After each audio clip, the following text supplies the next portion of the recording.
আসলে বেশিরভাগ সময় আমরা জোর করেই হাসি।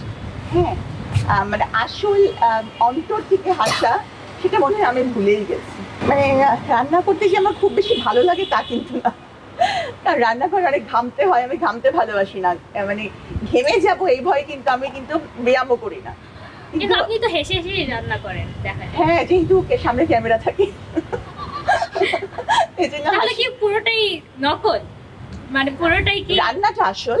হ্যাঁ। রান্নাটা আসলে আমি রোজই করি, এটা আসল। তবে হচ্ছে ঘেমে গেলেও হাসি মুখে থাকা এটা নকল। আসলে বেশিরভাগ সময় আমরা জোর করেই হাসি।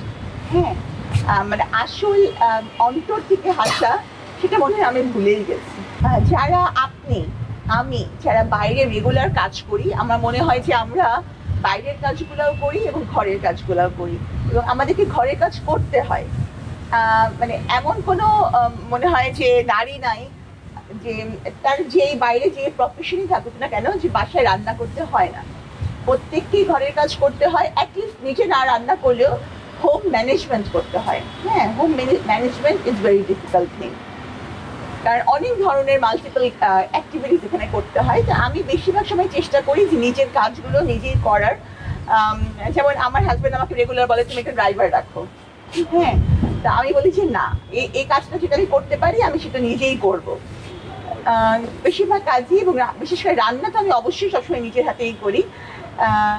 আমি এই জন্য আমি বলবো সকল হোম মেকারদের উদ্দেশ্যেই যে ইদানিং এমন একটা অবস্থা দাঁড়িয়েছে যে বাসায় গৃহকর্মী পাওয়াটা খুব ডিফিকাল্ট হয়ে গিয়েছে এবং মনে হয় আজকাল যা অবস্থা দেখতে পাচ্ছি যে গৃহকর্মী রাখাটাও একটা মানে নিরাপদ না।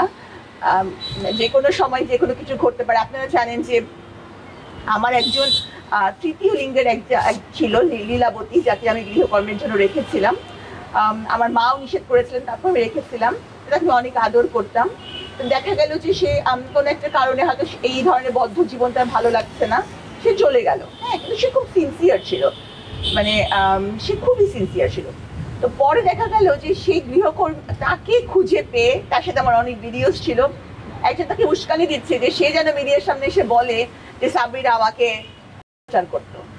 তো ভাগ্যিস মানে লীলাবতী, ওর নাম লীলাবতী, মানে আমি রেখেছিলাম লীলাবতী, এত ভালো যে সে আমাকে জানিয়ে দিয়েছে এবং সে এই ধরনের প্রস্তাবে, অনেক টাকারও একটা অফার ছিল, সে রাজি হয়নি। তা আমি আল্লাহর কাছে শুকরিয়া জানাই। তো তারপরেও বলবো যে এই ধরনের ব্যাপারগুলোতে আজকাল একটা ভীতির জন্ম নিয়েছে। তা আমি বলবো যে নিজের কাজ যতটুকু সম্ভব নিজে করতে পারাটা সেফ। কারণ আমি যখন আমি ওয়ার্ল্ডের যে কোনো দেশে গিয়েছি, খুব কম মানুষই কিন্তু বাসায় গৃহকর্মী অ্যাফোর্ড করতে পারে এবং গৃহকর্মী রাখে। Everyone is driving their own কার। তো আমার মনে হয় যে নিজের কাছে নিজে করলে অন্তত এই ধরনের থ্রেট থেকে নিজেকে বাঁচানো যাবে।